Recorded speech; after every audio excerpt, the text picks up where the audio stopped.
열심히 준비한 결과물을 누가 툭 치고 지나가듯 폄하할 때 진짜 속에서 천불이 나죠. 왜 세상은 공평하지 않을까요? 착하고 성실한 사람만 손해보는 것 같은 기분 말이에요. 인생 시작부터 버그가 걸렸지만 결국 전 유럽을 자기 발 아래 둔 한 남자의 이야기를 들려드릴게요.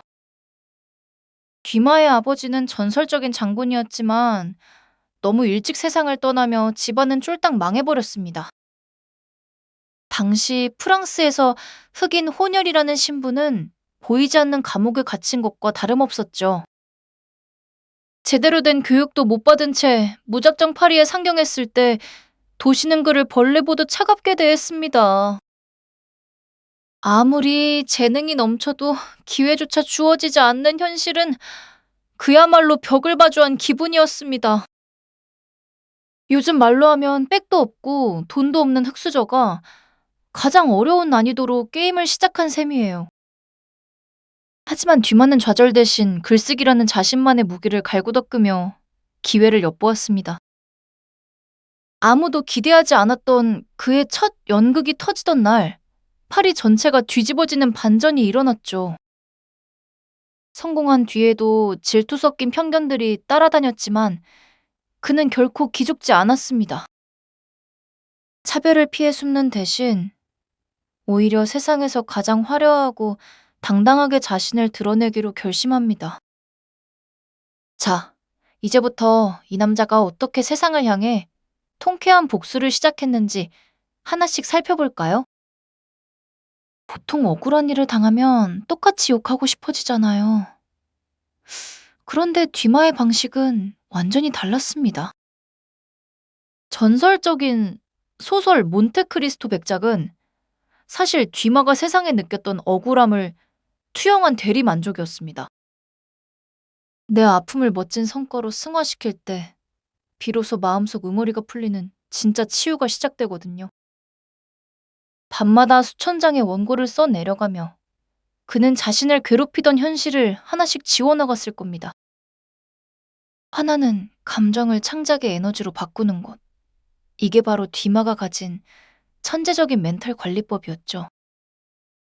뒤마가 평생 쓴 책이 무려 250권이 넘는다는 사실, 정말 말도 안 되는 작업량이죠?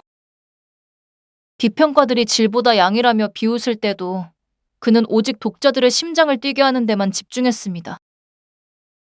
잘난 척하는 전문가의 평가보다는 내 글을 사랑해주는 진짜 내 편의 반응이 훨씬 소중했으니까요. 남들이 뭐라고 떠들든 내 페이스대로 밀어붙이는 이 뻔뻔함이 때로는 우리에게 꼭 필요합니다. 지치지 않는 성실함이야말로 나를 의심하던 세상을 입 다물게 하는 가장 무서운 무기입니다. 돈을 벌자마자 뒤마는 궁전 같은 집을 짓고 매일 밤 화려한 파티를 열어 세상을 놀라게 했습니다. 단순히 돈을 쓴 게 아니라 자신을 무시하던 귀족들을 향해 내가 이만큼 성공했음을 보여준 시위였죠. 내가 보란 듯이 행복하게 누릴 때 나를 질투하던 사람들은 가장 큰 패배감을 느낀다는 걸 알았던 겁니다. 위축되어 구석에 숨기보다 당당하게 빛나는 것이야말로 무례한 세상에 날리는 최고의 카운터 펀치입니다. 남의 시선 신경 쓰느라 당신의 행복을 뒤로 미루지 마세요. 당신은 충분히 누릴 자격이 있습니다. 누군가 그의 혈통을 조롱했을 때 뒤마는 내 조상은 원숭이였다는 농담으로 상대를 단숨에 바보로 만들었습니다. 분노 대신 유머를 선택함으로써 공격하려던 사람을 순식간에 하찮게 만드는 기술을 보여준 거죠. 진짜 멘탈이 강하다는 건 화를 참는 게 아니라 상대의 무례함을 유연하게 튕겨내는 여유에서 나옵니다. 상대의 비난을 개그 소재로 삼을 수 있는 여유가 있다면 그 어떤 공격도 당신을 상처 입힐 수 없습니다. 말 한마디로 판을 뒤집어 버리는 뒤마의 그 여유로운 미소, 정말 닮고 싶지 않나요? 사실 뒤마는 돈을 엄청 벌었지만 항상 빚에 시달렸던 조금은 허술하고 인간적인 면도 있었습니다. 완벽한 성인군자가 되려 하기보다 오늘 하루를 축제처럼 즐기는 쾌락주의자로 살았던 거예요. 매일 완벽해야 한다는 압박에 시달리는 우리에게 조금은 막 살아도 괜찮다는 위로를 건네는 것 같습니다.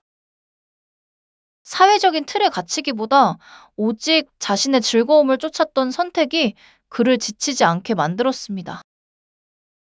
인생을 무거운 짐이 아니라 즐거운 놀이터로 대했던 그의 긍정 에너지가 느껴지시나요? 나이가 들어서도 젊은이들보다 더 뜨겁게 여행하고 사랑했던 디마의 노년은 참으로 활기찼습니다.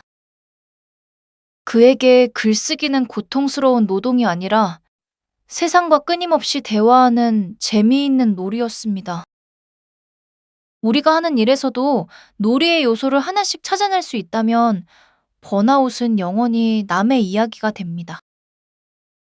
인생의 마지막 순간까지 세상에 대한 호기심을 잃지 않았던 그의 자세는 정말 멋지죠.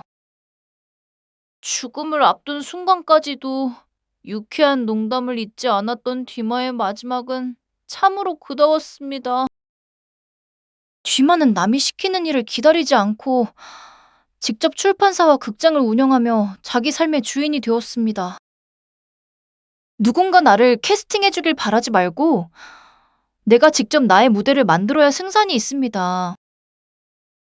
어쩌면 그는 현대의 퍼스널 브랜딩을 가장 먼저 실천했던 선구자였을지도 모릅니다. 당신의 가치는 시장의 평가가 아니라 스스로가 얼마나 자신을 믿느냐에 따라 결정됩니다. 주변의 가스라이팅이나 비난에 흔들리지 마세요. 당신이라는 브랜드의 결정권자는 바로 당신입니다. 뒤많은 당시 문학계의 상식을 깨부수는 파격적인 실험들을 멈추지 않았습니다. 남들이 정해둔 기준에 맞추려 애쓰지 말고 당신만의 독특한 스타일을 끝까지 밀고 나가세요.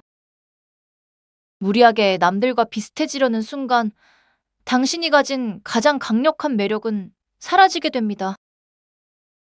조금 튀고 남다르다는 말을 듣고 있나요? 축하합니다. 당신은 지금 나만의 무기를 만드는 중입니다. 세상의 틀 밖에서 생각할 때 비로소 누구도 흉내낼 수 없는 진정한 성공이 찾아옵니다. 소설의 마지막 문장, 기다려라.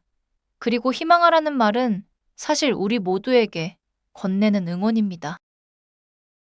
지금 겪고 있는 고통과 억울함은 당신이라는 멋진 대작이 탄생하기 위한 도입부일 뿐이에요. 디마처럼 유쾌하게 웃으며 당신의 길을 가세요.